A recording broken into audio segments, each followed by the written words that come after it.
It's in Ephesians, the 5th chapter, the 18th verse.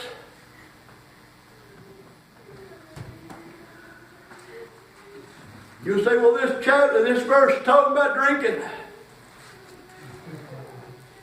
As I got to look into it, I got to thinking, and the Lord can begin to move. As far as within it, begin to think on this. But in that 18th verse it says, and be not drunk with wine. Wherein is excess. So thinking on that, I ain't going to finish the rest of that verse just yet. We'll hear in a moment. Let's continue to let God have His way. But as it said within this verse, it says, be not drunk with wine, wherein is excess.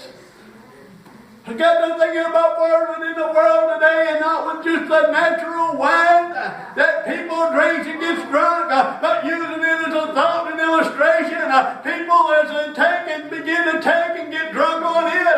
It takes their mind, it takes their body, it takes them all over. But I got to thinking about it, farming in the cares of this world, while these people begin to drink the wine and all, because it becomes appetizing to them, and because they begin to look, and it begins to seem good to them. But it said, be not drunk with wine in excess. People, this whole world's full of excess of the things in this world. But to listen at the rest of this verse and think on it for a moment as we begin to think about what God desired within us and what He wants and the way that He wants us to live. He don't want us to be drunk with the things in this world. He don't want us to take and let them be what are oversees our lives and overtakes our lives. But the rest of the verse goes ahead and says, but be filled with the Spirit. Be filled with God. Be filled with Him. And be believe when you get filled with Him and He begins to direct your life and He has His way within your life, there's not going to be no room or no time or no desire for those things of the world. So a lot of people that we get to thinking. And yes, whenever it takes and you get to thinking a lot of times, and I've always thought, far where it comes to people that have alcohol problems, that's one of the first scriptures that come to my mind. But we have one with the time today that we're living, that people are drunk with the things of this world, the cares of this world. So said a while ago, the drunkenness and all. When it overtakes the mind, it overtakes the life, overtakes the body. They do what it wants them to do. And people, this whole world's got people today where it is taking them and they're doing what the world wants them to do. But it's time to shake loose over those things. It's time to lay those down and look to those eastern skies and get ourselves ready to make heaven our home. It's time to grab a hold of that amazing grace.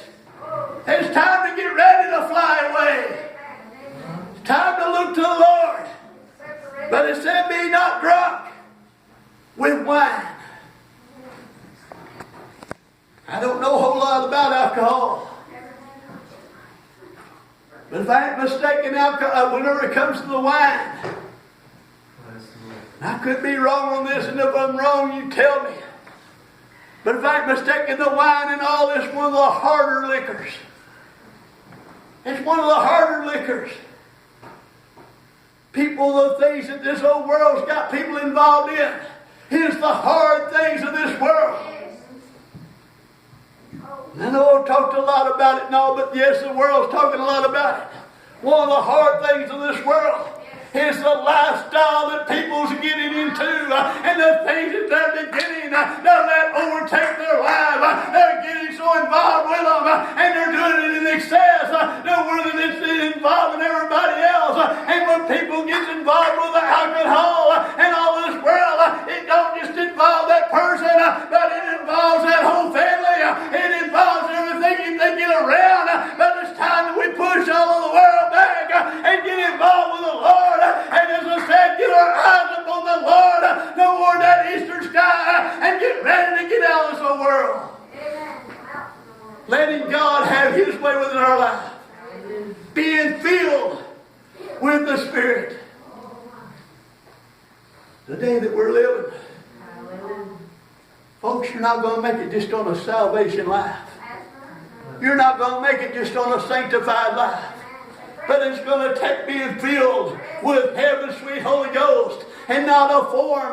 Yes, people can take and they can have an imaginary one and then take and live that away for a while, but it'll find them out. But we're going to have heaven's sweet Holy Ghost that has the blood from Jesus flowing through it, and in the way that He wants us to live, doing His will, doing that He'd have us to do. Letting Him have His way within our life. Just going to go to one verse, but I want to go on down a little bit, and I'm not going into all this. As far as in the scriptures where it talks about why submit yourself to your husband, all of that. And I want us to go on down to another portion of it.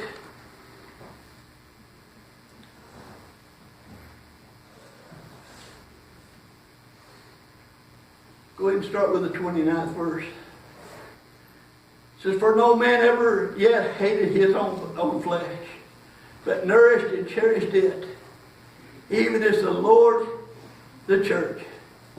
But listen on into the next verse, the one that I want us to really look to.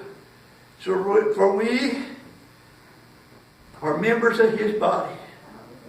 We are members of His body. If we've been saved, if we've had the blood applied to our lives, that we can be members of Him, that we can look to Him. So it went ahead and said on in it, it says of His flesh. His flesh. There's not but one way that His flesh can be a part of ours. And that's for us to give Him our lives, just as Brother Jason was saying a while ago. I've given you my all.